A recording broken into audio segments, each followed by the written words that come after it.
Hello, hello, hello. Welcome to another episode of Balkan Show. We are pleased to have you here with us today. Our guest is really, again, saying interesting is like underdoing actually what she is. She is originally from Bosnia. Her name is Žana Fejzic.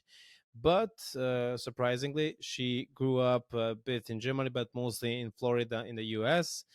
And now she's currently living and working in Berlin for quite a while, and she has a really interesting backstory in terms of her profession and so on. And about her, she about her job in comedy. She was in 2022 finalist for the Berlin New Stand Up Awards, which is a huge thing. And her comedy is mostly regarding, or at least to some extent, is regarding her Balkan roots, growing up in the U.S., immigration laws, living in Europe, living in Berlin, in Germany. So mixing everything, dating, and so on and so forth. So really interesting individual. Looking forward to this episode. Yeah, it will be very uh, great episode actually because we are planning to talk about those like her journey, Mm, uh, her switch on the career to comedic side, yeah, uh, and also the business side, what she's doing in that area. Uh, yeah, we will because also, she's I mean, Dushan and I, we talked about what we can cover during the episode, and we mm, are planning to have more question about the comedy, mm, writing jokes, coming up with new ideas, and yeah, yeah. it will be amazing episode. Yeah, as you said, she covers both sides of performing and also producing and hosting. So we're gonna discover how does the craft evolves and Hmm. what's the business behind it of doing comedy in Europe in this case. And yeah, so well, let's hope our audience will find something interesting that they can use themselves in the future if they want to start doing comedy, or just enjoy the story of a comedian having roots from the Balkans, living currently in Berlin and doing comedy in Europe. She's amazing. And as you all know, we are info and entertainment. In this part, in this episode, we're going to have much more entertainment than usual, obviously, for the reason of her business and her career.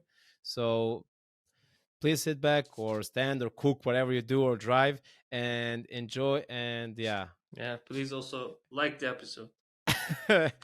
as on currently show, he showed the heart. Yeah, like, share, subscribe, dislike, comment, write what you like, write what you dislike, and if you have some ideas, please share with us. So Also, there's a without, lot of video in the channel. Go check those as well. They oh are yeah, like you're right. We have a lot of quite episodes we have. quite a lot of episodes. So guys, enjoy. You have also shorts. You have also clips. So go figure out. There's a bunch of things for everyone there. Yeah. Okay, Without so further ado, Onat, let's start this one. yeah.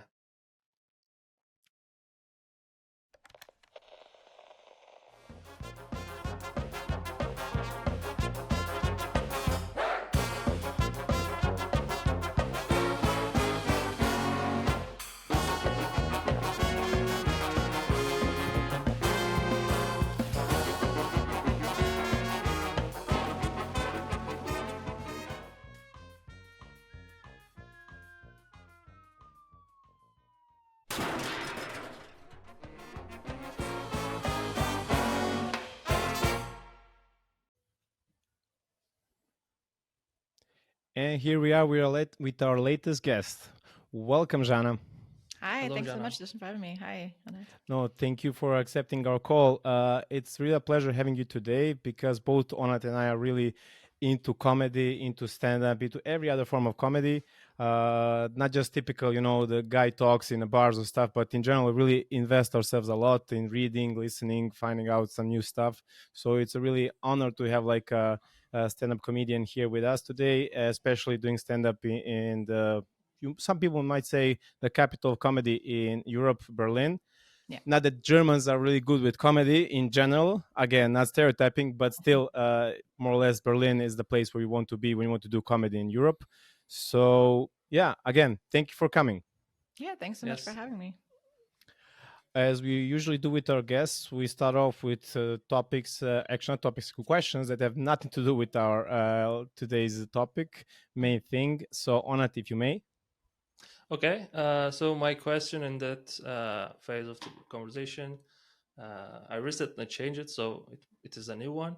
What is I still didn't. yeah, what is your first memory as a child? Oh, my first memory as a child, probably spending winters in Germany because I lived in Bavaria as a kid right when the war started. So those are probably my earliest memories, like just German winters and Uh-huh. the misery that happens when you're in Germany. From my side, it also related to the childhood thing. So, what did you want to be when you were growing up? So, when you were little, when you were growing up. Oh, I wanted to be everything. I changed it because, Balkan parents, they sort of kill your dreams early on. Oh, yeah. So whatever I wanted to be, my parents always had like a counterpoint. So I ended up doing this. I think the first thing I wanted to be a journalist. Oh. So that's what I wanted to do. I wanted to travel and do storytelling basically. And my family was just like, "Oh, you're going to end up in a war zone." Fair enough. And so that dream died. And then at some point I wanted to be a psychologist, so I went to school to get my bachelor's in psychology, and then I decided I didn't want to do that anymore. So yeah, a lot of dreams. Yeah, Honestly, from the things that you do today, you're not far off from that. So, this is journalism, true. researching psychology, also researching people's minds and thoughts and ideas, and in general. So, Yeah, your true. perspective on that, are you on a good track? What you wanted to be, and today, is it better or worse? I think it's better for me personally. I'm used to being in entertainment. I was a dance teacher and performer for 17 years before this, and so I'm just used to being on stage, and I enjoy it. It's just more fun for me. I think I'm not one of the types of people that can sit in a room and listen to people's problems for the rest of my life. So I think this is a better choice than that. Great, great. You mentioned, and as we all know, our audience here and our guests, they all come or originally from the Balkans or live in the Balkans. And you mentioned that you have Balkan family. Can you tell us a bit more about your Balkan roots for our audience to know you better? Yeah, so I was actually born in Bosnia. I was born in Zenica, and I lived in Tuzla the short period of time that I was there. And so my mom's side of the family is originally from Brčko, and my dad's is from Zenica. So they met in Zenica, then moved to Tuzla, where my grandparents they lived there, and so that's where I would spend most of my time when I did go back to Bosnia for the summers to visit my grandparents. But I lived in Bavaria as a child, and then we moved to the States. I did my studies in England as well. Now I live in Berlin. Wow, pretty international. And you mentioned in the States, where were you living in the States? I lived in Orlando, Florida for 13 years. Yeah. So, yeah, the questions about Florida, man, I mean, Yeah. where to start? Where to start. It's funny because when you're there, you don't realize how much fun everyone makes of the state until you leave. Like, I kind of feel like the Berlin is the same way, how people think Berlin is such a weird place. And then only when you leave, you realize, oh, there's more normal places to live. And yeah, it's kind of the same. Do you know the backstory of why, out of all the US, actually the Florida man is like the topic about the craziest things coming from Florida? Yes, I do. It actually has to do with the laws about their like public information that they have. Every state has different laws. In Florida, the public records are public, so you can go online and Google who got booked into jail and for what today. So this is why they have the craziest news stories, because when it's a slow news day, anyone can just get online and check what's maybe some crazy situation, and then they report on it. Whereas other states, I'm sure they have the same amount of craziness, it's just it's not public record. So basically, it's represent the whole U.S. in a small, Exactly. small sample. Yeah. Exactly. Yeah. Okay, and every second or third story has something to do with alligator. So more I or mean, less. we have a lot, so yeah. Yeah. I also hear a lot about old people living there. Yeah, it's a lot of old people, gators, hurricanes, pretty much All together. That's top three stories all together in one. Yeah. Is your family still living there?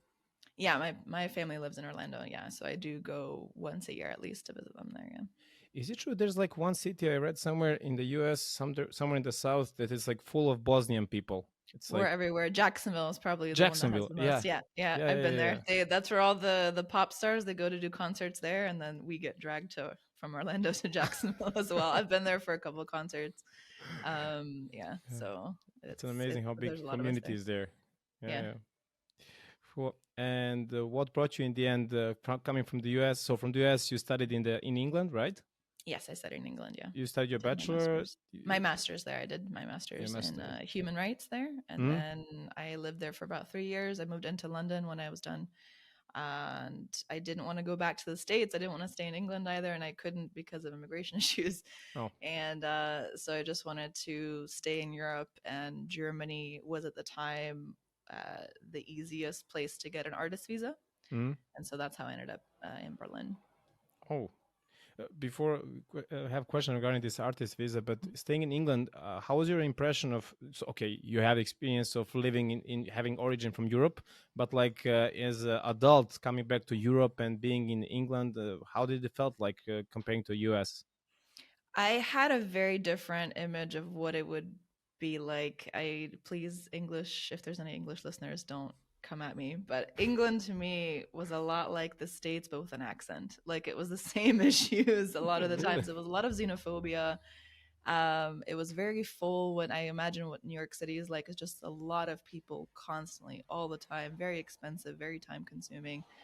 And it, I don't know, there was a clear distinction between classes as well, Mm, and it's really a place, if you have a lot of money, you can enjoy it, but mm, other than that, it's a struggle in my opinion. mm, um it After 3 years I was done. It was a lot, so it didn't feel like continental Europe, definitely. I mean, I know that's a mm. broad thing, every country in Europe Yeah. is different, but it just didn't have that vibe, because also the way the people that I met, they carried themselves, was very different as well. They didn't think of themselves as part of the European Yeah. continent either, so I don't know. So I think it's yeah. still like that Yeah. from many Well, yeah. perspectives. Yeah, it looks like that. And on top of that, you have the climate. You coming from Florida to the UK. I mean, Yeah, I mean, actually, I think Germany, as far as the climate goes, it's a lot colder here, in oh, Berlin especially, than in London. Like, because in London, I would also, if I would go out, for example, like I wasn't constantly freezing. Like, it doesn't get to your bones the same way mm-hmm. the cold does here. And there's just rainy a lot. It does rain a lot. Summers are super hot. But the weather wasn't too much of an issue for me when I was moving, surprisingly. Because in Florida, everyone imagines it to be paradise all the time. It's humid and it thunders every day. And there's Mm. hurricane season from Oh, like May to September or something. And that's, yeah. So it's but not. at least you have Disneyland. We do. We have we have Disney World. There's Sorry. Yeah. yeah, no, I don't care. Yeah, but it's yeah, it's also another thing, when you live there, you don't go to the places that tourists dream of going. Like I went as a kid, sure, on the field trip, Mm. but it's not something that you go to all the time. So It's like the same in the Balkans for Greek people and Croatians. Like they go on the coast when they're little. Afterwards, they still go, but it's not like that until they're yeah, 18. After that, they just look at the tourists, drink coffee, and that's it. Stay on the side. And when the yeah, season is over, then in the end, they go a bit more. Yeah. yeah. You try to avoid the masses of people that usually go there for that. They're used to it. Get their money out, and then it's okay. Then Yeah, we can enjoy afterwards. yeah, exactly. So after the UK, you moved to Germany, as you said, and you got this artist visa. What's this visa? I never heard about this visa. So it's a visa that gives anyone that's a freelancer within the arts, you can be self-employed and live here. Germany, I'm not sure if this still counts because I haven't had to look into it in a while, but at the time when I applied, Germany had a special sort of path with like 6 other countries, Mm-hmm. and the States was one of those countries. I believe Australia was one of the other ones, maybe even Hong Kong, and a States couple also other have ones. this artist visa. It doesn't have it, but it's anyone that has an American citizenship, for example, could get it. Ah, So that's it's the not thing. every country's citizenship like lets Mhm. you do that. But the Mm-hmm. States was one of the 6 countries that, like, I have American citizenship, so I was able to get it that way. And it Yeah. was either Germany or France at the time that I was looking, and I don't speak French, Mm, and I would have to have all my papers and my dossier in French and all that stuff. So I was like, that's okay, a I'll tough just one. move back to Germany. Now, when you mentioned that not every citizen has the right to have this artist visa to come to Germany, makes sense because from the Balkan perspective, no one has heard of artist visa for Germany. Since if that was so, all of our artists will eventually Yeah. be in Germany for sure. Yeah, Or exactly. It's everybody will only be artist It will be in a artists, nice. yeah. exactly. Yeah, they had the artist visa and they had a freelance visa. It's kind of the same thing. The only difference was an artist visa at the time. Again, I'm not sure now. At Mm-hmm. the time, it was sort of easier to get because you could be, at the time, I was a graphic and web designer as well as a dance teacher. So, like, anything to get me the visa to stay here Mm-hmm. was listed on there. And if you get the freelance visa, that's more for non-artsy things, like a Okay. lot of social media managers, marketing managers, Mhm. things like that. They would be able to get the freelance visa that way. I get it. So none of it was based on your comedy that you're doing right now today. No, comedy I've only been doing a year and 8 months, like less than 2 years. Kudos. And I didn't realize it was going to happen the way it did. I'm very grateful and lucky the way it's been working out. But it wasn't my plan ever originally to do that. So Okay. it's very new, fairly. Were you already doing like in small group of friends or something, and you were not planning, but how did it happen?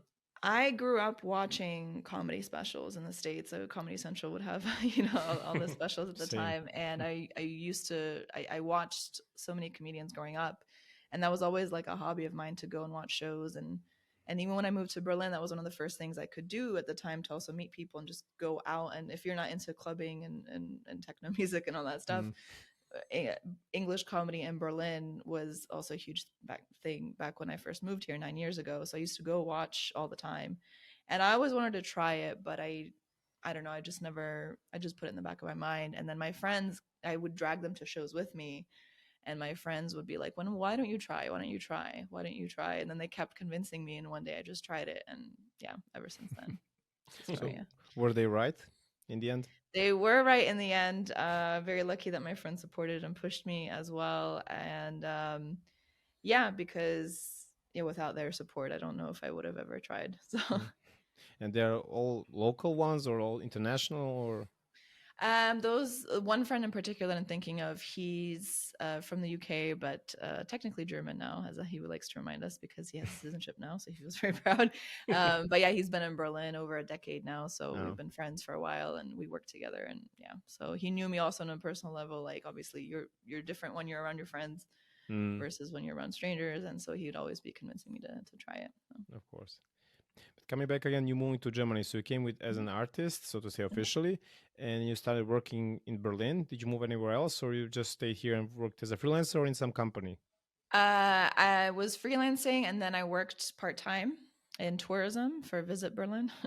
And then yeah, from there on, I would just, after 2 years, I would just leave each job, or I just wouldn't extend my contract.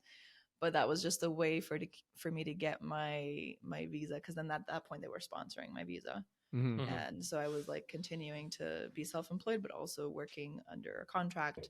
And then I would just change companies every couple of years. I worked in tourism and retail as a tour guide and banking. So pretty much anything that let me stay here until I got my residencies. Are you now safe? Like, is it like unlimited right now, residency? Yeah, right now I have a permanent yeah. EU residency card. Yeah, so I have that now, so I can do whatever Congratulations, I want. that's an Yeah, achievement for us coming from Germany. Yeah. Yeah, it took a lot longer than originally thought. It took me 8 years instead of 5, but in the end I got it. So you have the right to apply for a citizenship, I guess, but you need to, I think they're changing the rules now. They want to change the rules now where I could be able to keep my America. As it stands now, I'd have to get out my American citizenship, which I can't do because my family still lives there. It wouldn't make any sense for me to do that. But I think now the German government, they want to change it so that you can keep both. So if that happens, next then year it will be applied. Yeah. Whoever I say this story to, they say, they've been saying this for 10 years already. Yeah, but right now it's in front of the parliament. It's different. They're like, wait and see. Yeah, they have. I think last time I checked, they had the draft that they need to submit. So that's, well. Actually, things move pretty quickly here compared to all of our countries. Yeah, So. it did. It did. Yeah. Surprisingly, it did. Mentioning again your family, how did they feel like when you said, "Hey, I'm moving to Europe for sure"? They say like, "Don't go to Bosnia, please," or it was like. Well, I don't have. I mean, when I was in Bosnia, I was always to visit family. Like they knew I wouldn't go there just because of opportunity wise. It's not the same. Yeah. But I mean, they were happy for me. They still are, but I think they still have a hard time. I've left now 12 years ago, more or less, and I think it took them a while to be like, oh no, she's not coming back. But they always ask, parents, they always ask like, okay, why do you want to come back? Because, their lives are there now. And I think it's difficult, especially they were immigrants for a period of their life, right? But I've been an immigrant my entire life now. So for me, I'm more used to like needing to move and change, whereas they're settled. So it's a Yeah. different mentality too, because they're like, oh, but we're here. Why would you want to go somewhere else? Versus where I'm like, oh, but I'm looking for better. So That's natural. That's we are also example of that, both of yeah. Onat and I. So you go figure. I like you said about your parents. It's like it took them a while to accept this. Like all of our parents, I think everywhere globally, not just in the Balkans, they're living in denial. They have some they're idolizing their child. Like, Yeah. okay, don't do tattoos, and you do it. Like, Then Yeah. for years they think you're not doing, and you mention in front of them, look at this. No, you didn't do it. You didn't do it. I'm My not paying parents still attention. thinks this is not real. Yeah, it will go away. They don't believe. I see. It's funny you mentioned tattoos because my thing is piercings. I have like a lot of piercings, and I wanted them since I was a kid. My mom was convinced if I got piercings, I would join a gang or something. I don't know. That was her initial thought. But now, I mean, I get pierced all the time, and it's Berlin. Everyone, this is nothing. So now they just stopped. They just got used to it. And they just stopped Okay. asking about it. When I did my piercing, like after 3 months, they didn't comment anything. And at one point, I said, "Hey, I was fed up. Like, hey, what do you think about it?" As we said before, it will look ugly on you, and it looks ugly. So, like, okay, I didn't need to ask. So, they're like that, though. So, do you visit them often, or they come to Germany, or you visit together in Bosnia? Or I how? visit them there. I haven't been back to Bosnia, honestly, since probably 2005 or 6. I don't really have any close Oh, family left there anymore. I do have an apartment still there, but it's just sitting untouched. My parents, they need to sell it at some point and all that stuff. mm, I would like to go. It's just I I don't know. I know I don't live with my family, but you still have your family's like voice in your head, like whenever you want to do something that they don't like. But I would like to go with it's my embedded. family to Bosnia. Yeah, exactly. It's like in your head, like don't go. I would like to go with them instead of just by myself. It feels weird Yeah. to go to be a tourist in my own native homeland Mm, without my family to enjoy it. With I don't know if that to me feels a little odd. yeah. So I would like to go with them, but no, for now I'm visiting them in Florida when I go. Mm. But there's opportunity for you. Okay, without family, okay, we'd like to go with the family, but opportunity as doing a stand up to go to the Balkans and have a show there. Yeah, I did actually recently did get asked if I was going to Mostar anytime soon. I'm like, no, that's not around the corner for me to go. No, like it wasn't on my plan, but it's because someone had seen my clips and they're trying to do comedy also in English. Mm, And they did ask if I wanted to one day do that. And it did sound very interesting. I would like to go through the Balkans. I think it would be a yeah. really interesting experience to do comedy there. Are you aware of the scene there, of the comedy scene there? I am. So I also do tour managing for another comedian here in Berlin. So it's like a little side gig. You So can promote him. You can tell who he is. oh, you already probably know Dragos. Yeah. So Ah, Dragos. We Yeah. want him on the show, to be honest. I can tell him. So I'm his tour manager. Technically, we work But together and I stuff. saw he And was following you. I was not sure. I was like, okay, we'll make a show with her because we want to have you. And then we said, Dragos, we had Žana, maybe you want to come as well. So, yeah. yeah, he's currently. So I know his entire schedule. If you just ask where he's in the world, I'll check his calendar. He's currently in Romania, actually. So I know it through that, based on like the shows. Basically, my only responsibility for that is just getting him the venues and booking the shows or searching for new venues. That's basically it. If he needs someone to open for him, then I do that. If he doesn't have someone else or something, it depends on the schedule and stuff. Okay. And so I know it as far as that goes, as far as where he's been and his connections there and how the scene is.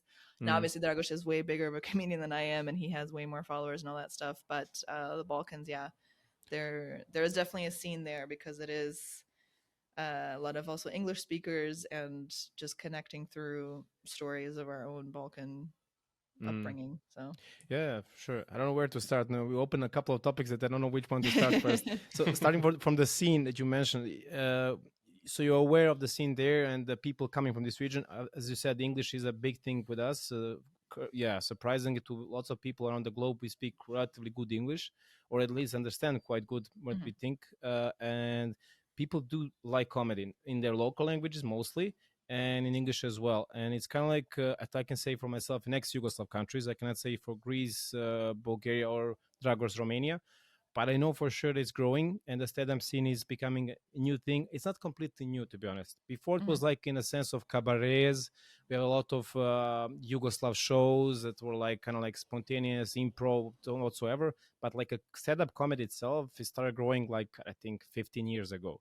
Before this, there's nobody, or there were some actors trying to be stand-up comedians, which in my case, it never works out. They're just trying It's to a be. different skill set. It's the same as people like on that got famous during the pandemic on TikTok, and then they try to go on stage and it doesn't translate because you can't do it 20 times in live and edit the video and put it online. It doesn't quite work. So Different animal.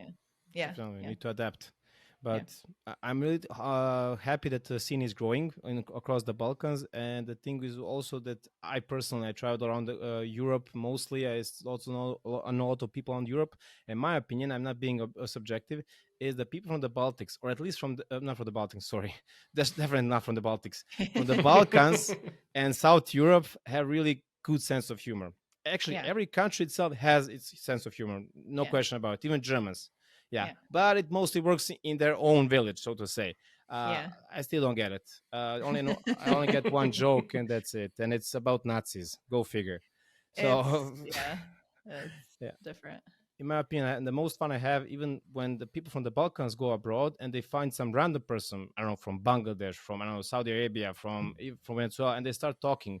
You can see they're really easygoing, and it just goes in this direction of just having similar jokes or whatsoever. I had some jokes with Scandinavian people. I don't resemble to any of those jokes. I don't get it at all, like zero. I talk to some random Southern Italian guy. It's like I'm talking to a neighbor in Belgrade. I think it's the common denominator is just the culture, like the struggle. I don't think a Scandinavian person has, what are you going to tell me? Like, and same with Germans. I'm sorry, you have your Kindergeld and your Krankenversicherung your entire life, and you're sold, like, even like, they still complain. You need traumas. You need traumas, yeah.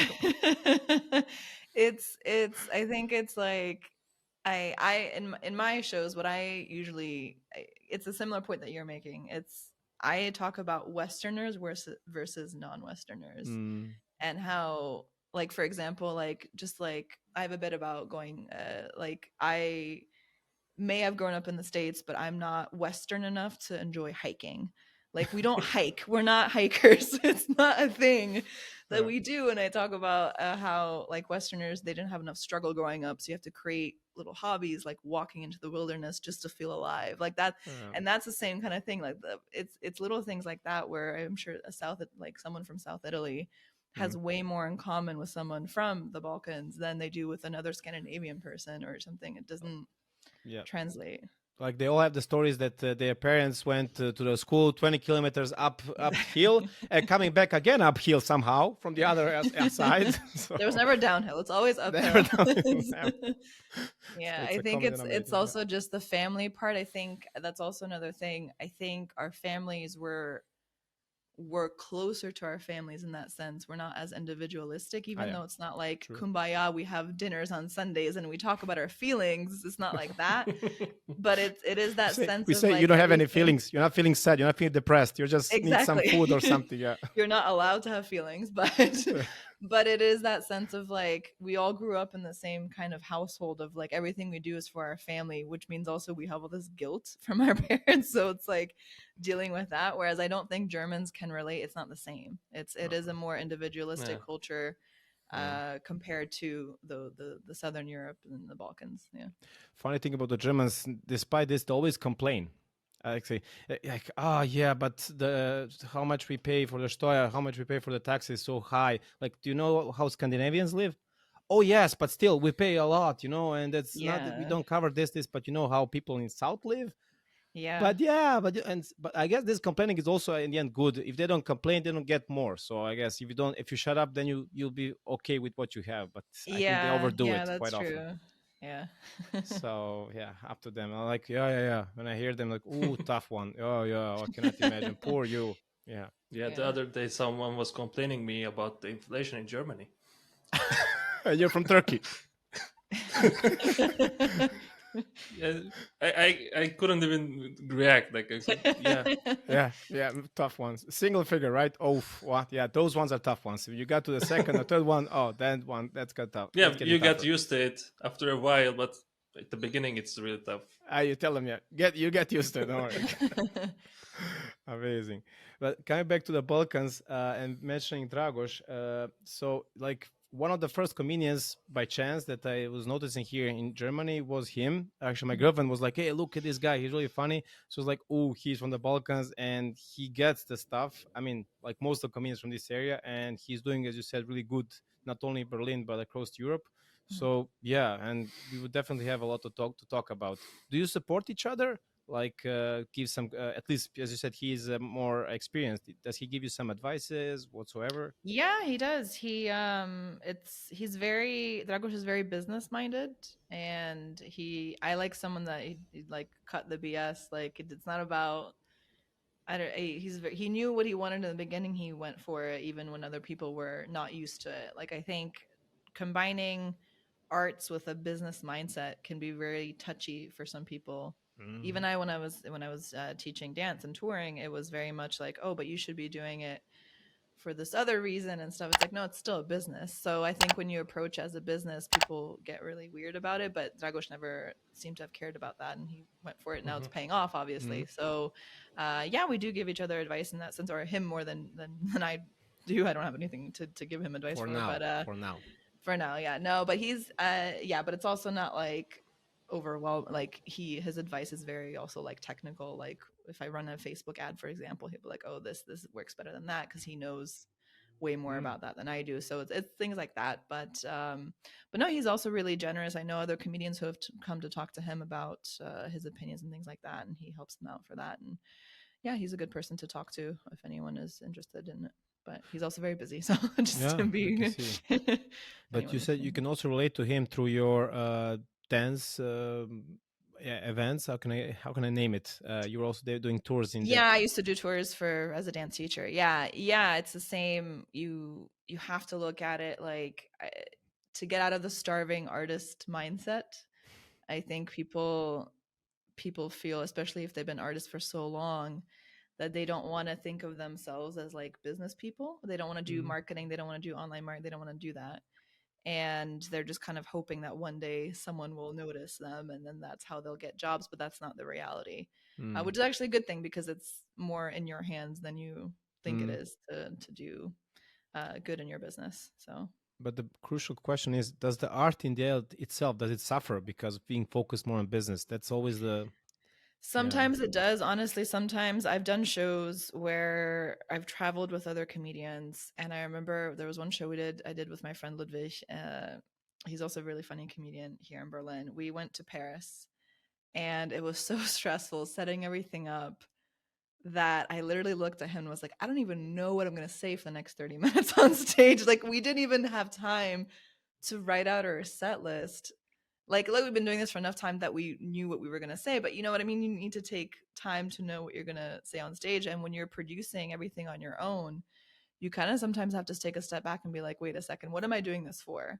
Because now I've done the design, the marketing, the promotion, everything, and that's just the tip of the iceberg. And what I actually just want to be doing is just getting up on stage and performing. And so you really do have to battle with yourself a lot, like what is the bare minimum that I need to be doing for either, and what makes me happiest. But it is really difficult, I will say, especially in the beginning. Like for example, Dragos has me to help him with the tour managing, to do that stuff. He's in a Like soft he spot. can like he can do like the working like on stage. I mean, not to say he doesn't do other work. He does all the video edits and he does the marketing, all that stuff. He has a whole bunch of other stuff to do. But for me, that I'm just still starting out, I'm doing all the stuff on my shows and my tours. It's just me. So it's like this, like I need my own me to help me That's what I out. want to say. Yeah. He's lucky. So Yeah. yeah, so it's and I don't even do the ads for him and all that stuff. Like he does all that, but it's just it is very difficult. But I think you have to, at the end of the day, also just cut yourself some slack and be like, okay, well, at least I'm doing something, I'm doing it, and it's never going to be the last show, right? You can always learn from something. But That's yeah, you really good. definitely have those moments like I did in Paris. I just looked at my friend, was like, what did we do this for to come here to? Some people just go through the motion, they just Yeah. lose it at some point. But yeah, you need Yeah. to have this mindfulness, as people say, Yeah, this yeah. read about it, meditate and stuff. Yeah, as you said, just the slack, give yourself a slack. Yeah. So Yeah. that's crucial. Do you remember your first show, like your first thing you went on stage in Berlin? How did it went? I did. It was my first 5 minutes, and I practiced for weeks leading up to it because I didn't want to Weeks? I didn't want to piss off the producer of the show, because they give you the light from their phone like 1 minute before to let you know you have 1 minute to finish, right? Mm-hmm. And my biggest concern was two things. One, I didn't want anyone from the audience like talking to me. Like if they said something, I wouldn't know how to respond. And the second thing, I didn't want to go over my 5 minutes and make the producer mad because I was brand new and I wanted to like try it again. So I was timing myself at home for weeks to make sure I didn't go over the time. And it went really well. Like actually for the first time, I had people come up to me, and even the producer herself and another comedian, saying like I should keep going, like they really enjoyed it. And I had like 5 friends with me, because in the beginning always your friends come, and then afterwards they're like, no, we're good. So I had a really good experience the very first time. It was really supportive. And for me, I just wanted to get off stage having said everything that I wanted to say, and not freak out if someone talked to me. That was pretty, and as long as I met that goal, I was happy. So But could you see the audience? yeah, it was a really small bar. It's called actually here in Friedrichshain, not if you ever go, it's called Bar Bobu. They don't have comedy there anymore, I don't think. I think it's just live music, but it's a really cute little stage, and not that, maybe like 4 tables of 5 each. Like it was a really small show. And so I could see everybody. That was fine. It wasn't like a huge stage light or anything. It was super intimate. But yeah. How did you feel when you finished? The adrenaline when it went off? Did you remember anything about that? I did remember, because it wasn't, I wasn't nervous about being on stage. I'm used to being on stage. That wasn't the thing. I was just more nervous about if I would forget my entire set or something, or someone like talked to me, or like, I don't know, someone like heckled me or something, if I didn't know how to respond, things like that. But that didn't happen. And I walked off stage feeling good about it. Like I still used the things that I talked about my very first show, I still use now, just in longer sets. Like I've been able to work on them since. That's great. So yeah. I need to share something. The question that I ask you right now is based on my experience, because I also did some amateur open mics in Serbia, which I don't do anymore in Serbia, and I prefer to do it in future in English. Onat is also writing sketches. I write as well. I also did once. Sorry, you also did once. Yeah, share your experience on it as well. Well, I don't remember anything. that's why I asked. You just blank slate after you got back. Yeah, because it's really, really, really hard to keep up your memory, your breathe. Like you need to, for example, for me, it was hard to balance my breathe because I was very excited and I was telling very fast actually. And at some point I just run out my breath and I was like on the stage, and like something happened. Like, okay, people are laughing and it wasn't a good moment. Otherwise it will be very awkward. Okay. For me, I only 1 minute afterwards, because when the adrenaline was off, I could not remember what my friends were telling me the first time I went out. And also I asked about the audience, because it was such a set of lightning that I could not see. I just see some, silhouettes, black stuff, and lights. So I could not see the people. So I guess that was also my biggest fright, to like have this eye contact with them. I do a lot of stage also when I did some hostings, events and stuff. I had the experience of seeing people in the eyes. I was also assistant at the university, but nevertheless, of saying jokes and expecting them to laugh and they don't laugh, that moment would be like, oof. But I didn't have this opportunity of seeing them in the eyes, luckily. And it was all good for me. It was also like 5 minutes first time, second time as well. Did some hosting events, wanted to set up some jokes, some puns to make an intro for somebody. So it's for students and later on for some alumni events. But I kind of felt like, oh, this is like a thing. And that's why Onat and I love comedy. And we will like also like one day to continue, maybe. Yeah. For now, this is our set, doing this info entertainment. Yeah. Who knows in the future? But yeah. Yeah, I always say if you're ever curious about it, you should at least like try it a couple times. To Definitely. And what I discovered for myself, for instance, that I'm way better in English than I'm in my native tongue.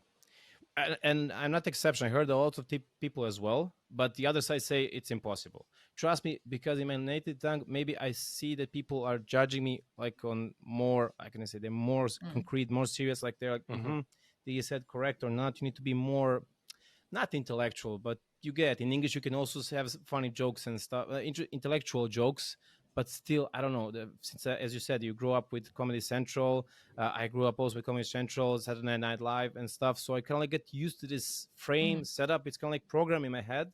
So I can pivot with that thing, as if with my native tongue. Although I heard some stand-up comedians and I love a couple of them, it's not my cup of tea, unfortunately. So I set up. If I'm gonna do it, I'm gonna do it only in English. In German, God forbids, no. Nah. In German, forget it. It's fine. Yeah, even if it gets C2 level, I mean, I heard some stand-up comedians say talk in German. It's okay, I get it. I laugh sometimes, but still, I cannot. Yeah, German. People ask me because I speak German. They're like, "Why don't you do it in German? Because that's where the money is here. That's where there's more money in it." And I just feel like I'd be selling my soul to the devil if I do comedy in Germany. I don't know. It just doesn't. You'll be sounding to yourself too aggressive. What? It's not so much the sound, or at least the German comedians. And to be fair, I haven't seen many live. I've seen clips. But a lot of them, like you said, they talk about Nazis, which is just like the low-hanging fruit. It's like Americans talking about politics or Trump. Like, okay, we get it. Like, it's just the easiest thing you can make a joke about. And I've seen a lot of German, again, clips, only not here in Berlin in the scene, steal jokes, and they just take it in English from famous people and they just translate it. And if that's the majority of the German comedy that I've been exposed to, then I don't really feel like, I don't know. It's not the exception. They also do it in Serbia and in some other countries in the Balkans. I noticed, I think I saw it somewhere in Hollywood movie or whatever, and they just literally describe the scene from a movie.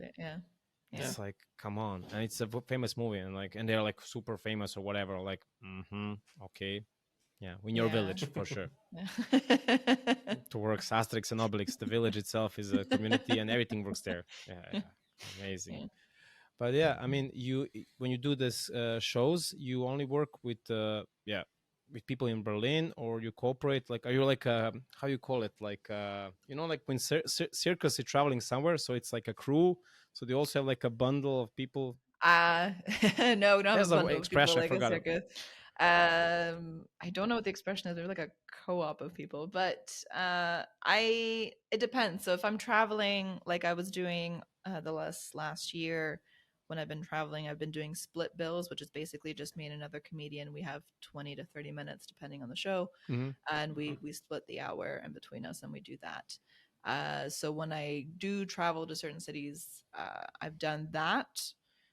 Now that I'm touring by myself, now if I need someone to open for me, so 10 to 15 minutes in the very beginning, just to get the crowd started, now I know who to ask for if I'm going to that city.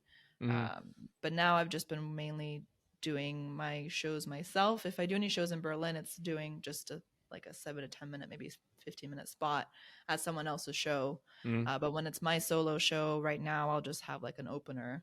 And it'll be someone that I know I can rely on, someone that I know that's good. I would much rather work with people that I know are professional rather than someone that's like maybe the best, but they show up later, they don't answer, so now I think I have a good sense of who to work with in the scene, and not just here in Berlin, but also I got to travel through Portugal and Paris, and where else did I go? Those are the main places that I've been to, but now I kind of have a sense of like who to look for. How does it look like when you search for an opener for your show on for yourself that night? You have a solo. It lasts, I don't know, how long does it last when you're like doing solo? So it depends on if the opener, if I give them 10 minutes, I'll do like 50 minutes. So yeah. 50.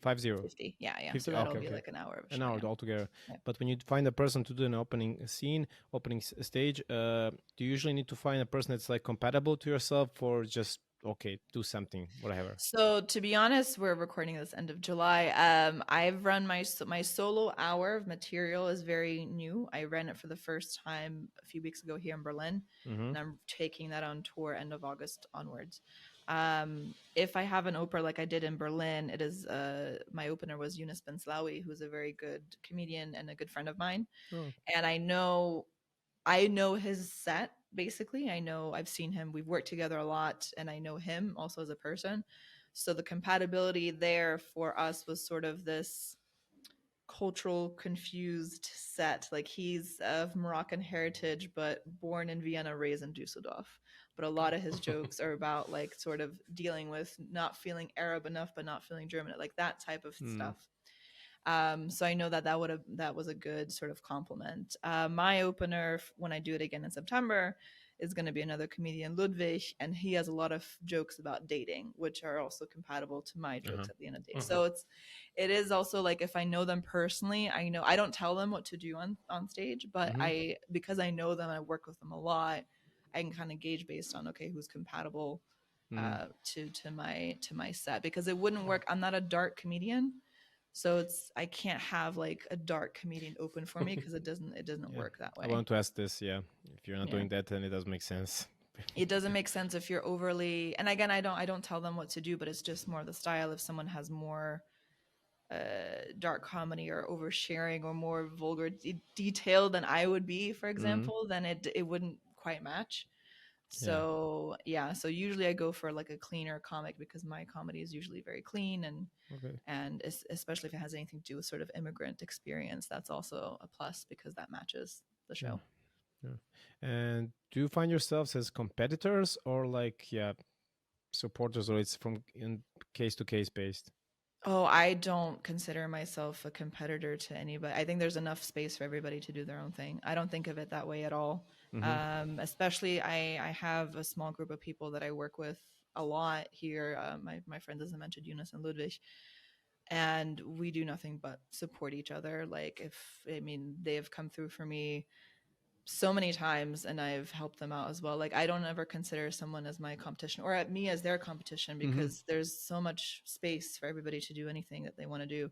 Also, my comedy is really like 99% true, maybe exaggerated. So it's like I am who I am. There's no way to like steal or take it. Do you know what I mean? There's no competition. There's not second because it's so Žana. individual. It's again you. Exactly. Yeah. It's just the only competition is like me to myself. So I don't ever like look at it, not because I think I'm the bad, but it just doesn't, it's like apples and oranges. It just doesn't match. I think there's enough space for everybody. Do you have at least this issue? I have this often, even when I did those few times. Like I come up with a bit or write something down. I like it, and I just hear it for somebody exactly or similar. I was like, what should I do now? I've had not the exact same, but a similar sort of sentiment. What I do, if I'm able to, in that situation, if I hear it right before I go on stage. Oh, for one example, there's a really good comedian. She's Australian, but is based in Berlin technically, but she tours. Elena Gabriel. She's wonderful. I think I heard of her, we were both in Krakow. I was the guest support act for her, and she was headlining.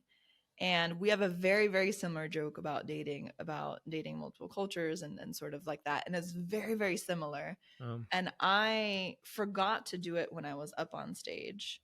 And then I heard her say her version. I was like, thank God I forgot. And I told her about it afterwards. She's like, no, I was paying attention also in case you said it because I know you have a similar joke, so then I wouldn't say it. So it's like, I think if you happen to be in the instance that you get to hear the person before you, like I think that's great because then you can be like, oh, mentally, like I'm not going to talk about that. But it happens because sometimes, I mean, nothing is completely original. It's not like we stole from it. It's just literally the same. We live in the same world. I mean, concept. Mine, I mean, we joked about mine being like the cleaner version of her comedy, like, so you know, but that was like, it just happens. Yeah. Right. So I think as long as if you're able to be in that situation and hear, like, you're in a good position, like, oh, mentally, I'm not going to say that when I'm up on stage. But if it happens, it happens. It happens to a lot of people. That's normal. Like, we live through the same experiences. Oh, do you want to say something? Yeah, for your stand-up set, you have like 15-minute set.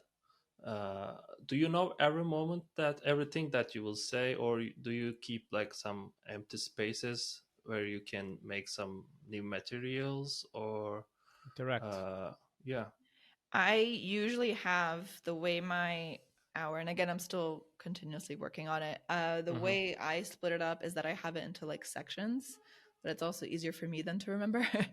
And because I'm still, needing to learn it by heart. But I Mm. have moments in between that I might ask the audience, like do a little bit of crowd work. And I always try to leave it open also if something happens spontaneously that I will use it maybe for later or see how it Mm-hmm. works or not. Like I try Mm. to remember what the main joke or what I want to say on stage, but if something happens during and it works, then I figure out how to do it for the next Mm. time or keep it. But I do have moments where I do leave for improv based on crowd work responses Mm. Mm-hmm. in between, because I think it's also hard to sit in the audience for an hour Mm. for someone else that's not famous. Like it's different. Like I went to see John Mulaney, I could see him 24 hours in a row just talking. So it's very different when you're not famous, and then I think it's also helpful to split it up into little Yeah. Mm-hmm. moments like True. that where the audience can also react. People always love interaction. I mean, Foil Arms and Hog. You know those guys? Mm-hmm. Yeah, like when I saw them, they were in Berlin, and the interaction is like I haven't seen anything like that.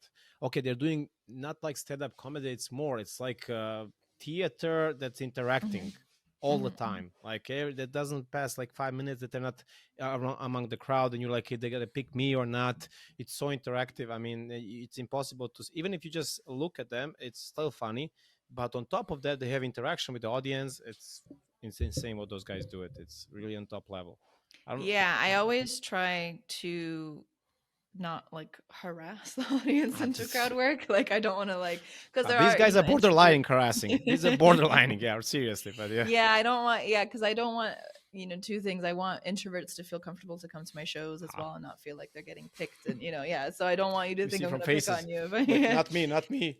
yeah, I always know what I do. Obviously, if I call them roll calls. So when I ask, is anyone single? Like I, based Uh, on the people that respond to that, they're more likely to answer. I'm not going to choose the person that didn't say anything at all. yeah, you, So you're not that's at an school. easy way. Yeah, I'm Usually not. that's So the as long as opposite. you, yeah, as long as you don't make any noise. If you don't make any noise, I'm not going to pick on you like that. And Good for audience yeah, to I know when also they come to a show. yeah. I also don't want people to think that they have to come to the show and do the work.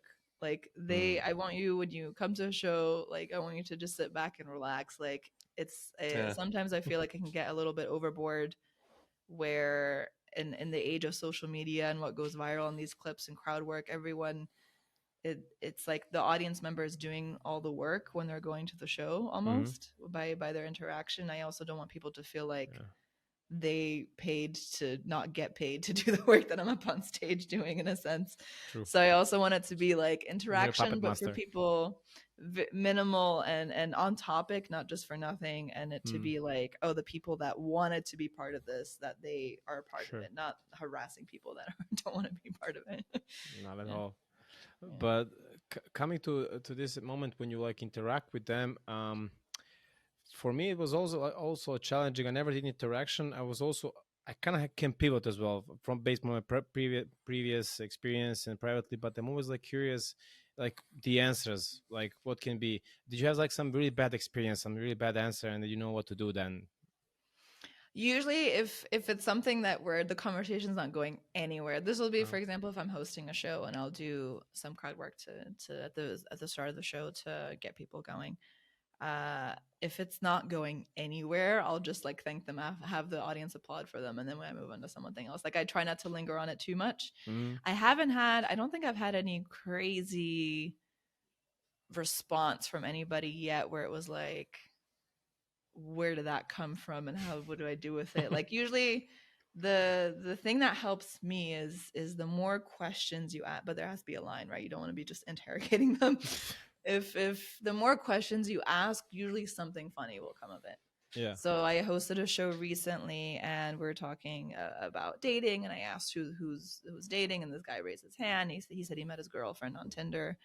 And I was like, okay, great. And usually my crowd work question is like, who was the first person to say something on the app? Like, what was your opening line? Mm. And he mentioned that he was a videographer and she was an actress, and he asked her an inappropriate question. So that was kind of like what riled up the crowd, because it's like, okay, what is it now? And basically he just asked her if she did porn, and like everyone cracked up because they were like, where did that come from? Wow. But that, yeah, exactly. But that was like, he was willing to share that. I didn't like, I didn't pull out of him. But that was something where I was like, I wasn't expecting that answer whatsoever. For But our we went audience, with it. sorry, was she doing porn?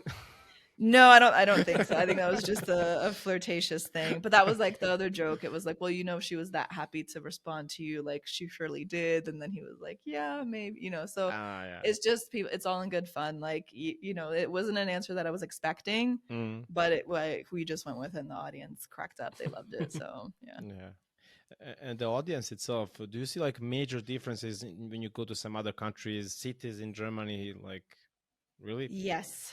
Yeah. So the running joke when you do shows in Germany, and I'm sure you both have seen it by now if you've gone to shows, the host will usually always say, like, if you're German, you need to make some sort of sound to let us know that you're laughing, because Germans are very quiet and they'll just sit back and nod their heads, and that's that. They'll be like, good one. Exactly. That Yeah. was I've a had good one. people literally say, that's funny. I'm like, then laugh. I remember It's the just Fluffy, the stand-up creamy. comedian Fluffy. He had this Yeah. similar Yeah. thing about the Gabriel Germans. Iglesias, yeah. Yeah, Gabriel Iglesias. Like, Jen was like, say something funny. And he said something cracked up, thing really provocative. People were like, ooh, what's the German going to say? And he was like, oh, this was very funny. Good one. Yeah. Yeah. Yeah, they'll exclaim. They won't laugh. Not everyone, obviously, but that's Yeah, sort of the running joke here in Germany. So that's always sort of a disclaimer that every host, if you go to a show here, that they'll have to say. I've noticed also, though, I think audiences in Berlin, especially, they're more used to what I call just the oversharing of, so it doesn't have to be dirty, it doesn't have to be dark, just the oversharing of details in certain jokes, where I've noticed in other countries that's, they don't need to imagine you on the toilet, for example. Like, I had a friend who has a bit about being on the toilet, and it's just, and he wasn't getting laughs, and I was like, it's because no one wants to imagine. In Berlin, we've seen it all. No one cares. They can imagine it and be like either grossed out or funny, like thinking it's funny. But in other countries, they're less depraved, like here in Berlin. And so that's the main thing I've noticed, that in other countries they don't always want to imagine you in a situation that they don't want to be in themselves, in a sense. Whereas here you can kind of take people on a mental journey through your jokes. So basically, you need to adapt your jokes, same joke, but adapt the cultural appropriating it. So basically, in different in countries, or yeah, to some not so extent. much culture appropriating. It's just kind of dialing it back, maybe sometimes. I think it's just what I call sort of like too TMI jokes, like too much information jokes. Sometimes people don't want to know every little detail. Overdo it. Yeah, but I don't think it's necessarily, it's not culture appropriating. I think it's just reminding yourself that, outside of Berlin, people have very different lives. So, yeah. Is it like that in the US? Have you heard about the stories in the US when they tour around the states? Do they need also to adapt a bit when they're on East Coast, West Coast, or same jokes work in both ways? I'm sure they have. So I'm sure the best, like, I've never toured in the States. I haven't done any shows there. I haven't done any shows there, but like, I'm sure they have to adapt. I think you have to adapt. A good comedian, I think you adapt in some sense, some part of your stuff where you go. I think that's the sort of sweet line between starting out and needing to like have your own style, but also knowing where you are, versus you've made it and people are coming to just see you specifically. You can say whatever you want because it doesn't matter where you are.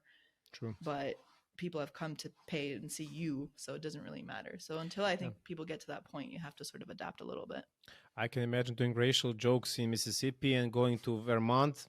No, it doesn't stick. I mean, it totally depends on context and everything else, right? Course, like I think it depends on so many other things. But I'm sure like people, I would imagine if you want to tour, you have to adapt a little bit, or at least some sort of opening to acknowledge where you are.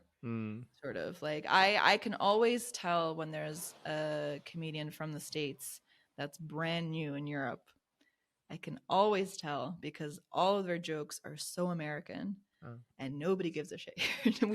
we don't care about your politics. Like no one cares. As an American, so that technically I am American. Yeah. I don't even talk about that. Because I don't want to think about it. I don't want to talk about it. And you can always tell, and it doesn't relate to people here. Even if you have a room full of Americans, they didn't move to Europe to deal with American issues. And so I can always tell when there's someone brand new or just passing through Europe, because most of the references will be American movies, music, news, things that just go over people's heads, or if they get it, they don't care about it, right? Like they would much rather hear about your experience using the Berlin metro and what craziness that is compared to, having a car in a fancy schmancy suburb in the state. Like they would much rather hear about that than anything from the States. They can relate themselves more to that stories Exactly. than the ones from the US. Yeah. I was always curious. I don't know if you know any story of famous European comedian that really got into US and got famous. They maybe are a few. I cannot. Yeah, they're not. There's one French guy, God Almaha. God Almaha. Yeah, technically, he was very big in France. Yeah, also did a lot of Hollywood movie before, I guess. Yeah, he's done more stuff now. He's done more stuff now. I think he was a bit controversial because he was one of the French comedians that was like stealing jokes at some point. I'm not sure that was what was being said. I don't know. Who came to my mind when you asked was this I think he's Finnish, Ismo. He's been on late night shows. Yeah, and he's been touring back in Europe now that he's here, but he's, I think, based in the States, and he's like a known European comic there. Yeah. And his stuff is also, when you look at it, it is very, typical, I don't want to say simple. It's easy to relate to because it's all talking about learning English or like English words and things like that. Like it's very simple in that sense. It's not so much talking about where he's from. It's just talking about like a culture shock or learning a language and things like that. Yes. But obviously there are much more Americans living in Europe and trying comedy than the other way around. I don't, or at least it looks like. I don't have the numbers. Like I'm trying to think. Most of the people in the scene here, they're actually not from the States. They're from all over Europe. Other countries that they speak English, but they don't. They're not necessarily from the States. UK, I think Australia. Yeah, from the UK and Australia as well. Yeah, or New Zealand, and but I think it's a lot of people from Europe that wanted to do it in English as well, more so than people from English-speaking countries. I don't know many Americans in the scene compared to people that are also maybe German, but they want to do it in English or something like that. There's one guy. He's from Germany, and he was often a guest at Conan O'Brien's late night show. Yola Berg, some guy like that. He was just making fun of himself mostly, not making any jokes, but just But nevertheless, there are a few. But as you said, correct. The people from Europe, when they want to start doing comedy in English, and as I said in the beginning, I think Berlin is unofficial the capital when it comes to this. If you exclude London, and London is I think in continental Europe, I think Berlin is probably number one. I've met people who've moved to Berlin to pursue comedy, which is crazy if you think about it, because we have so many shows. And it's like, that is what I think of when people say they moved to New York City to do comedy. It's like, oh, we're like so on such a smaller scale. But it's probably the biggest outside of London that people come here to. I was thinking like maybe Stockholm, Amsterdam, but still no. I only hear about Berlin when it comes to continental Europe, and that's it. That's the place when you want to be when you want to do like international comedy in Europe. Yeah, I think as far as volume of shows, you could theoretically do 4 shows if you could get to all of them. You could do 4 shows a night every night. Like if you got a spot every night, you could theoretically do that many shows. There's probably even more on certain days. So just as far as options go, we have way more options here. Amsterdam has a really strong scene as well, but a lot of their shows, because I also know the people that do it professionally, I see a lot of their shows as opposed to every night there's a mic of some sort for people to work on their stuff. But Amsterdam has a really strong scene as well. But I think as far as just number of shows that you could try to do, Berlin is probably top. Yeah, it's much bigger than Amsterdam, and okay, in Amsterdam people speak more better English than, but still comparing Germany and the rest of Europe, Berlin has like a substantial number of people speaking English and knowing English. You can Yeah. see waiters in the cafes speaking only English, no German at Yeah. all.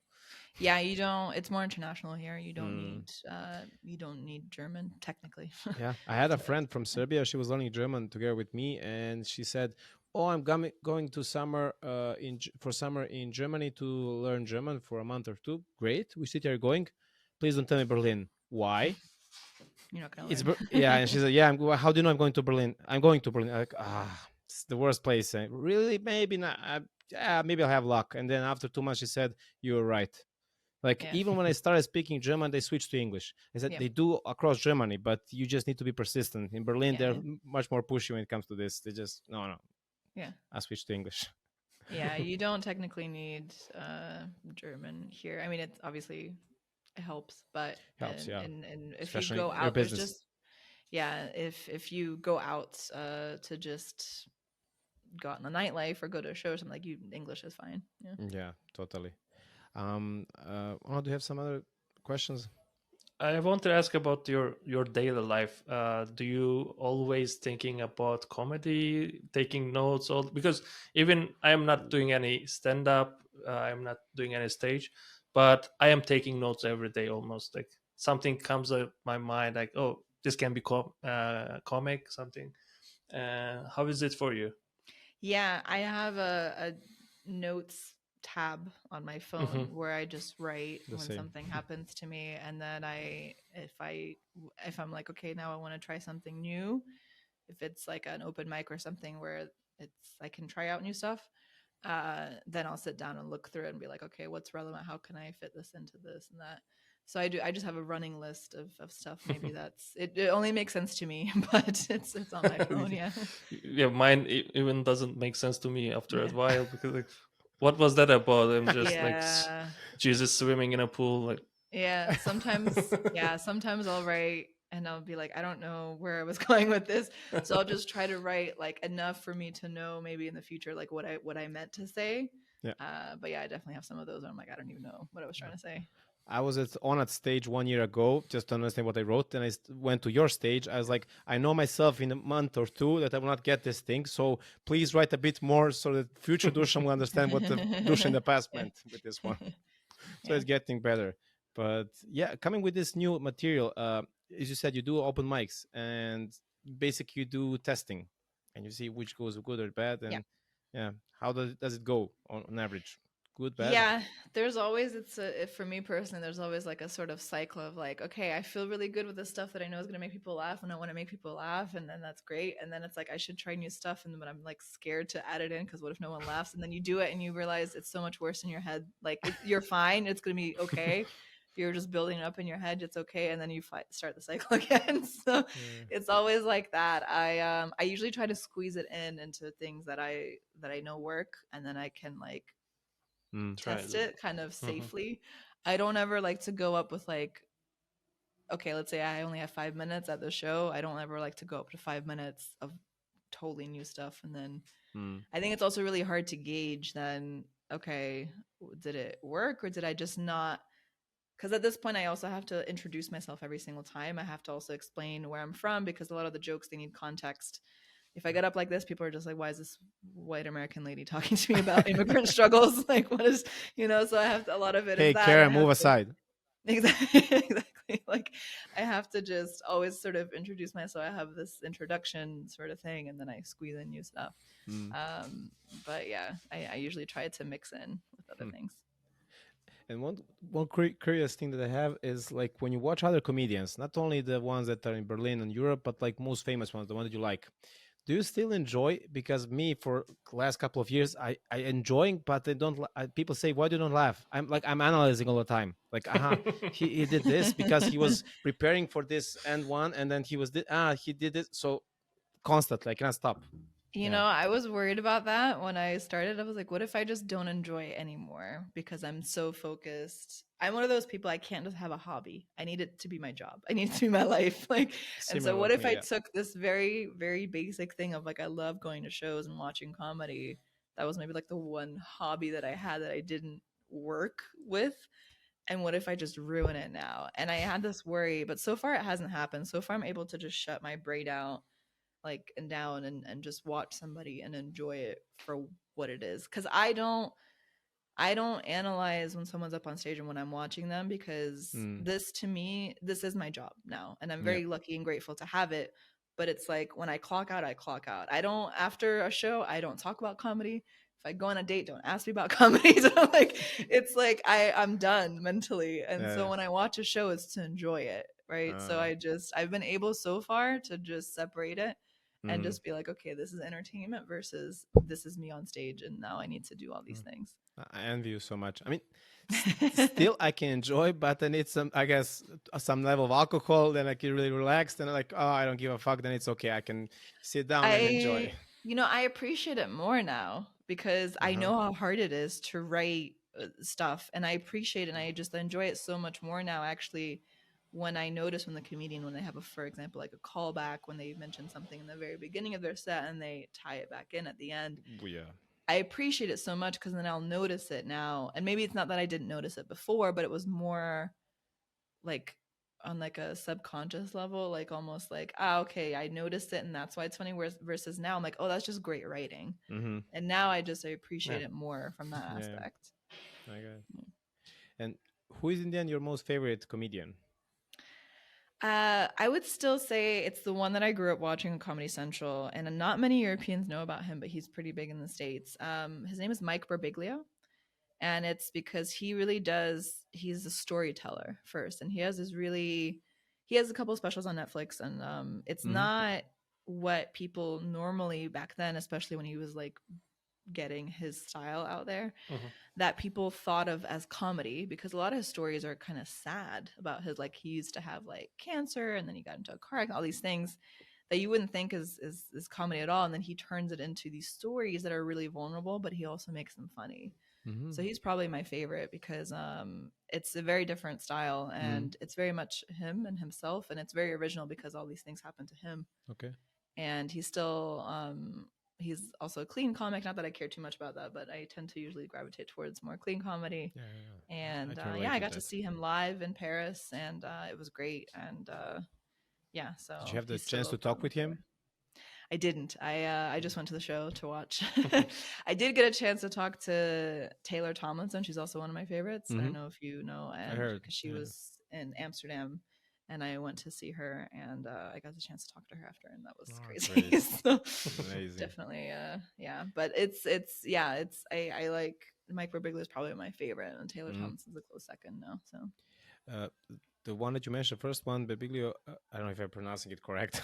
Is it like a Norm Macdonald? Like he talks a lot, and the punchline comes at the end, or like you don't know when it's gonna come, or it's just he does talk a lot. Like he builds it up. I would say less than Norm, but can do 12 minutes. 12 minutes of just saying some random stuff like, where's this guy going? No, not quite. It's a lot less than that. Yeah. It's a lot less than that. And then he'll take these detours. Like he'll tell you a story, and then he'll take a detour because the punchline will be something, and then he'll go off of that. And like it's really well done. I think if you enjoy, he's a comedian, but if you enjoy storytelling as well, I think he's a good one to watch. That's great.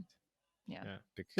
Talking about the specials, are you planning to publish any special in the future, like full set, or do you have any people approaching like streamer services doing that kind of thing? That'd be amazing, but no, it's fingers crossed one day. Still, fingers crossed one day. I'm still such like small fish in a big pond over here. For now, that's not the plan. I would like to maybe one day have the hour that I'm working on now somewhere. Maybe what everyone's doing now is just putting it on YouTube, and then that alone gets people through their site, and then gets them booked for shows and stuff.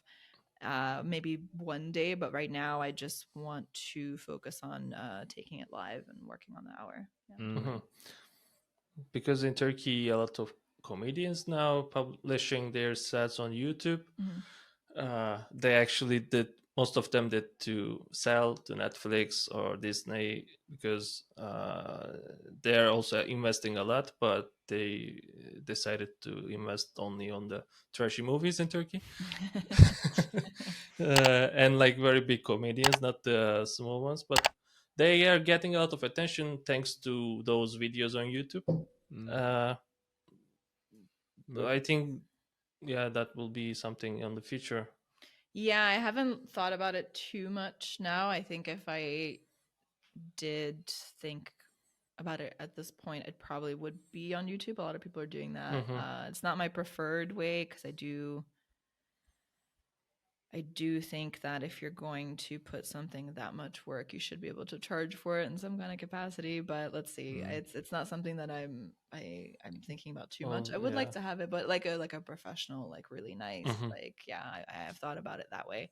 But for now, I just want to work on the hour and tour. Yeah. Also, once you publish that 1 hour set, you cannot use that again because that when would people be come, they will be. That's right. We heard that already. Like, yeah, that would be definitely like when I'm done with this hour and I've toured it, like I feel good about it and I'm done with it and I'm ready to work on a new hour. That's when that would go out. But right now, that's still ways away. Put it on a shelf and that's it, and then you start working.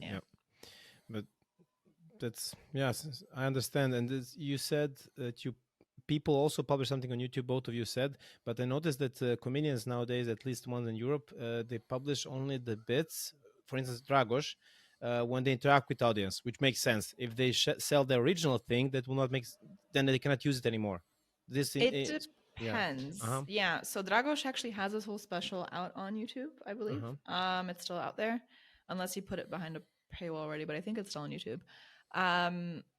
There are comedians that worry about that. This is why I think we see so many crowd work clips, because that's a moment that can't be replicated. Like if you were lucky enough to have your camera recording that and it makes sense within the context of a minute clip maximum, whatever, then people post that online because they're worried about burning through their material.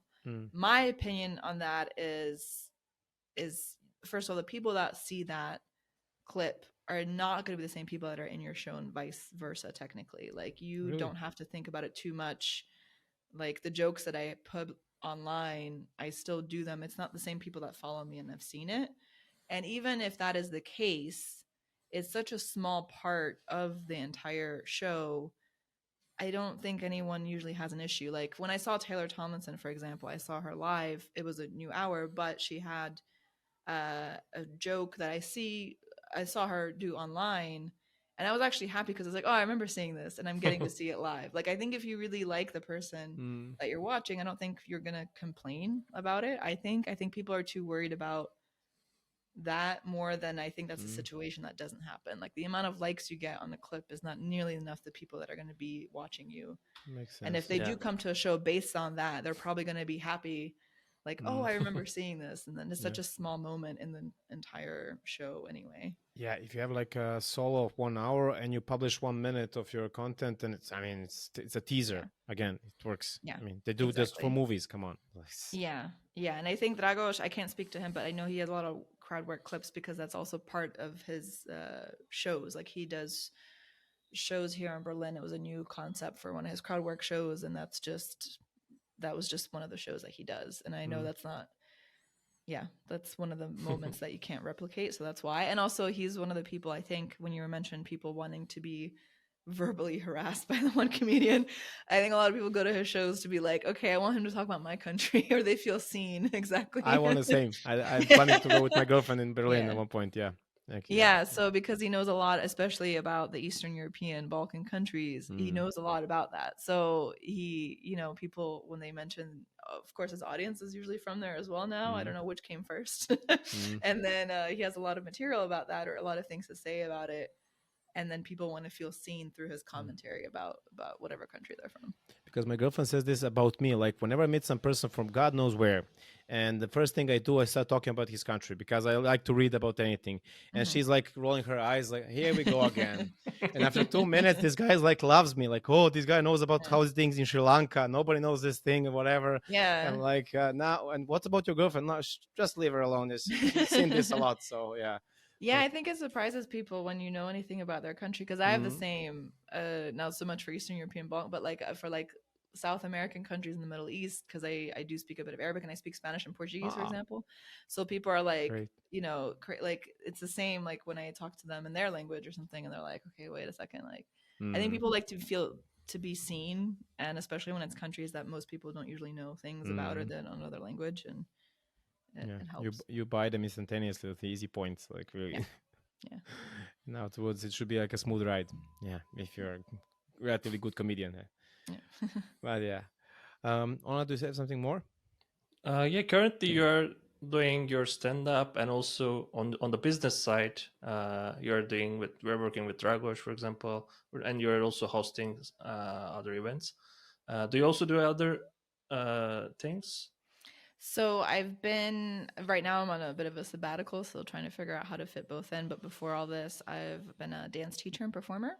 Hmm. So actually for Middle Eastern dance or belly dance, as most Oh, people know it. nice. And so I was doing that before this. The idea is to get back into it and sort of combine when I travel for one to get to do the other. Hmm. That is the idea. I don't know if that's going to work because it is exhausting. And it is a lot of, if I have a show as a dancer, it's at night. So comedy happens at night. So it's a lot of organizational stuff. But yeah, that's I'm Yeah, currently on because I wanted sabbatical to for that. ask, like, do you want to plan to be like full-time comedian in the future?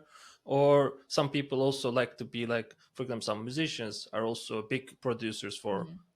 other musicians. Mm. Or do you also like the business side of this business? I like the business side, but I like the performing more. Hmm. I think I am someone that I am very perfectionist. I like things done a certain way, so I take over the business side, but I need to learn to let go of that more so I can Uh-huh. focus on the stage part. Technically, sort of, I am a full-time comedian, but I do the production as well for my stuff, and and like I Hmm. mentioned, I do the tour managing for Dragos now. Mm. So yeah, I would love, my ideal thing is I just show up, do my jokes, and leave. That is my ideal Yeah. scenario. I want to delete all social media. I want to like never have to touch Instagram ever again. Like, but right now that's Yeah. obviously not the reality. Mm. So that is what I'm working towards, to just do this stuff on stage. But until then, I am doing the production as well for my shows, Mhm. and the tour Hmm. managing as well for Dragos. I have some idea for you, or maybe you already thought about this, of combining your dancing and comedy, doing like cabaret. No. Someone else asked me that if I do it. It's honestly so much work, and Yeah, I usually don't but it talk pays off. about. Yeah, it's a lot of work, but I don't actually talk about being a dancer on stage. I don't talk about it. It's a very different world and different audience, and yeah, I don't talk about it. It's like a very different. I'm able to Mm. separate the two Yeah. businesses, and yeah, I think I would like to keep those separate still, Mm-hmm. because as a dancer, I teach and dance at festivals, for example, or shows, also mainly women, Mm-hmm. and whereas in comedy it's a mix, so that also wouldn't Yeah. quite work that way. Maybe I would feel like Mm. it'd be alienating one over the other. So True. I get it. Oh, do you have something more? I have about like upcoming shows and stuff, but if you have question, you can It was go. like this. What are your future plans? Where people can see you? Yeah, where can they click? We can share all the links, but for our audience also to hear, it would be nice. yeah, so I have upcoming shows happening. Not sure when this is going to drop, but upcoming shows all across Europe. So I'm going to Tallinn, Estonia for the Tallinn Fringe Festival end of Mm. August. My next show in Berlin will be September 1st, and I'm running another show on the September 7th as well in Berlin. It's so I have two solo shows. I have one solo Hmm. show called Chameleon, which is my hour that I am taking on tour, and that's going to be September 1st. And then September 7th is called Comedy Confessions, which is an interactive comedy show, and each time it's a different topic. So, for example, the September show will be about love and dating disasters, Mm-hmm. and that's where the audience gets to share their experiences as well. And then it's a sort Oh, of interactive crowd work type show, okay. and those are coming up. I'm actually going to be in Hamburg on September 14th. Great. Yeah, so I'll be there, but I that's applied not actually a my. few days ago. Like there's an option on your website which you can also share, and like Yes. for Hamburg. So yeah, don't Yeah, know if okay, I was great. the Yeah. one that pushed you there. No, I'm not doing my solo in Hamburg, but I'm doing a longer spot there. It's called Mm-hmm. the organizers are called Burning Mike. Mm-hmm. So they had asked if I wanted to come up and do some shows, and yeah. So if I'm not in your city, I'll be doing Barcelona, some cities in Poland, Mm. and Lisbon, and some other cities that I'm working on. If anyone wants to request me to come to their city, it's just go to my website. You'll have it here, janafejzic.com, and then there's a link that will say like request for show in your city, and you I just put it in also there. will write all those while doing the editing, because I'm doing the editing as well. I'll do all the recent ones and also the website so people can check out Yeah. dates. Thank you. Yeah. Yeah. The website is just my first and last name, janafejzic.com, and then all the ticket links, everything is there. So people can also see the calendar, like where you, yeah, Mhm. Yeah. doing your show. Yeah. Yeah. I still suggest that you and Drago should do Balkans together. Well, I Be a will good tell him combo. next time he does a tour. He just came back from the Balkans. I will try to get my way on that. I will tell Yeah, him that, you'll yeah. be in Bosnia, for instance, without your parents, but he'll hold your hand. I hope. Yeah, we looked into going to or for him, but the problem with going through the Balkans is that the transport in between the countries is hard to get to. Mm, That's the only issue. It's Yeah. easier sometimes to fly back to Berlin and go back out than it is to True. go between the countries. So that's mainly the thing that keeps people like Dragos from going to the Balkans, because it's or taking a longer tour there, Mm, just because it's harder to get once you're there. It's yeah. like easier to leave and then go back in. So yeah, I got it. Yeah, but yeah. nevertheless, I hope to see you soon there. But since we're not there currently, but for audience saying it will be really nice to see you both there. Yeah, and you for the first time there. Yeah. Yes, Since I would love to do shows there. Yeah, yeah. maybe soon. One thing also that I really want to ask you, so I want to also ask you a similar thing about do you have something else to do in comedy besides only just doing stand up? Do you like improv comedy? Like okay, you interact with audience, but it's like a type of improv. But can like those things? There are a lot of games for comedians. Like they give you one topic and then you pull out in the last word, and you need to continue on that Mm-hmm. last word. Do you Mm-hmm. enjoy those stuff? Are you okay with that? I enjoy watching it when it's done really well. I'm not good at it, honestly. I'm not. I think, and I had this conversation with another comedian, a friend of mine, because he's like that. I call it like he yes ands himself, because Uh-huh. he goes into this rabbit hole of his imagination and can come up with something insane. Yeah. Whereas I have a harder time with that. Whereas I take something that happened to me in reality, and then I find a way to make that funny. So my side, I think, is more storytelling versus in the improv part. Mm-hmm. I do like watching it when it's done properly, because because it amazes me that people can be that creative. Mm. I think probably might be something that I should be looking into more, just as a creative exercise. It's But exercise, I do appreciate it when it's done really well, because I know I can't do it well. yeah. I mean, people have their preferences. You cannot force somebody, hey, do this, but at least to try out. Yeah, I also like to try different things, and sometimes I found out, oh, I'm good at this. I never knew it, but like, who knew? Like, yeah, it's always Yeah, I think in the context that I've seen improv is a lot of theatrical, like with props as well. Like that's like, I don't know if you've seen like Whose Line Is It Anyway? Like that one. Yeah, TV show. that's one. I mean, oof, I Yeah, love it. I think they do it so well. It's hilarious. I like I the don't old know if I crew. could be that creative to do that, but yeah. Honestly, I think it's set up. Sometimes looks too good to be true. That is such a Yugoslav mentality. I know, it is. But You're like, no, it's all fake. It's conspiracy. not It's the completely government. fake. I see by the amount they laugh when they really laugh out loud, like no stopping. I see, oh, they didn't plan this. But sometimes it's like, oh, come on. It's like, impossible. It's too good to be true. Yeah, you're right. It's conspiracy. Yeah. There's one show in Turkey. It's called Kısmet Show. I think Kısmet is luck, Destiny. something like Destiny. Destiny. Like, and at the beginning of the show, they are just handing out people some note cards, and they're writing just some sentence, some word. And during the show, random comedians goes to stage, and they're just taking one, and they're trying to come up with something funny. But it is really tough, like really hard to come up with something, and even watching them struggling is also funny. And I heard a lot, like they're some comedians were saying like it is a gold mine to create new materials, because you can pick something you never thought about it, and you can just came up with something really gold. Yeah.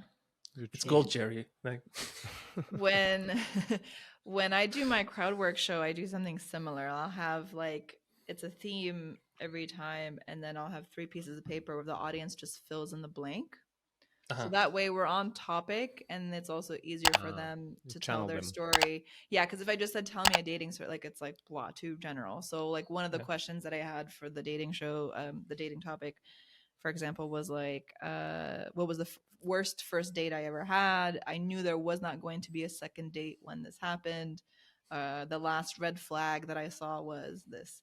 And then also based on their responses, like to come up with something based on that. Like that is as far as improv that I do.